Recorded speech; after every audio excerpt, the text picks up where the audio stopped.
Hello and welcome everyone, मैं हूं आपके साथ अर्णिमा द्विवेदी।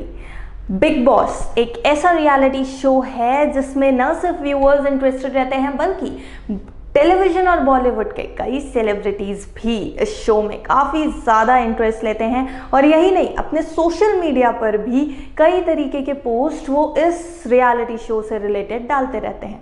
और अगर वो सेलिब्रिटीज़ खुद बिग बॉस के घर के कंटेस्टेंट्स या फिर प्रीवियस कंटेस्टेंट्स हों तो फिर उनकी तरफ से हर एक एपिसोड को लेकर के उनके व्यू पॉइंट्स आना सोशल मीडिया पर एक रिचुअल है। हाल ही में बिग बॉस 14 में हुए एक इविक्शन को लेकर के बिग बॉस 13 की कंटेस्टेंट और टेलीविजन की सबसे चहेती बहुओं में से एक देवलीना भट्टाचार्य यानी गोपी बहू ने एक ट्वीट किया है। अब इस ट्वीट में हमेशा शांत सी ऑन स्क्रीन दिखने वाली गोपी बहू बिग बॉस को लताड़ रही हैं। जी हाँ, बिग बॉस को टारगेट किया है देवलीना ने, वो भी शार्दुल पंडित को घर से निकाले जाने को लेकर के।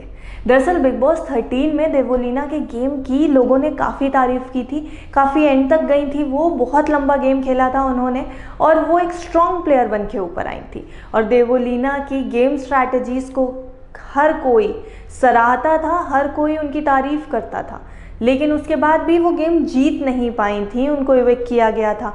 लेकिन उस बिग बॉस के सीज़न के बाद अब बिग बॉस 14 में जिस तरीके से इविक्शंस हो रहे हैं वो काफ़ी ज़्यादा कंट्रोवर्सीज़ में है। और इसी तरीके से शार्दुल पंडित का जो इविक्शन हुआ वो एक बार फिर से कंट्रोवर्सी में आया और इस कंट्रोवर्सी को पैदा किया है खुद देवलीना ने।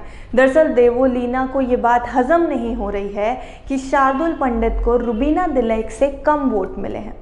अब हम आपको बताते हैं कि पूरा मामला क्या था।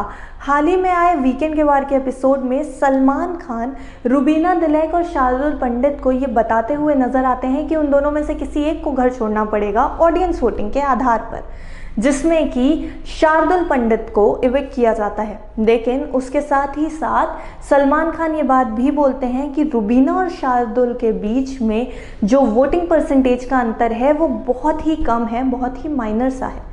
अब ये बात देवलीना को हजम नहीं हुई है। देवलीना ने इस पर 2 ट्वीट किए। वो ट्वीट क्या है वो भी हम आपको बताते हैं। देवलीना ने बिग बॉस को टारगेट करते हुए लिखा, रुबीना दिलैक और शार्दुल पंडित के बीच का वोटिंग परसेंटेज काफ़ी कम था। शार्दुल पंडित को रुबीना से कम वोट मिले थे, ठीक उसी तरह जिस तरीके से आरती से कम वोट मुझे और रश्मि देसाई को मिले थे। बिग बॉस मुझे गुस्सा मत दिलाओ, गेम अच्छा चल रहा है, इसको इसी तरीके से चलने दो, बीच में आने की ज़रूरत नहीं है, मुझे गुस्सा बिल्कुल मत दिलाओ। इसके साथ ही एक और ट्वीट किया देवलीना ने। उन्होंने लिखा कि मैं आपको याद दिला दूं कि बिग बॉस की पहली और अब तक की क्वीन सिर्फ मैं हूं, इसलिए मुझे गुस्सा बिल्कुल भी मत दिलाना। इस तरीके के 2 ट्वीट आए देवलीना की तरफ से और उन्होंने ये बात जाहिर की है कि उनको बिल्कुल भी ये एक्सेप्टेबल नहीं लग रहा है, ये हजम नहीं हो रहा है कि शार्दुल पंडित को रुबीना दिलैक से कम वोट मिले हैं। तो देवलीना ने जिस तरीके का ट्वीट किया है उससे कहीं ना कहीं शार्दुल के फैंस में भी ये चीज़ सामने आई ज़रूर है। लोग बिग बॉस को टारगेट तो कर ही रहे हैं कि बिग बॉस में बाइज्ड गेम चल रहा है, यहाँ पर लोगों को फेवर किया जा रहा है। तो इस तरीके से सोशल मीडिया पर फिलहाल बातें होने लगी हैं। वहीं देवलीना का इस तरीके का कमेंट कहीं ना कहीं कंट्रोवर्सीज पैदा करता हुआ भी नजर आ रहा है। खैर, आपका इस पूरी खबर पे क्या कहना है हमें कमेंट करके ज़रूर बताइएगा।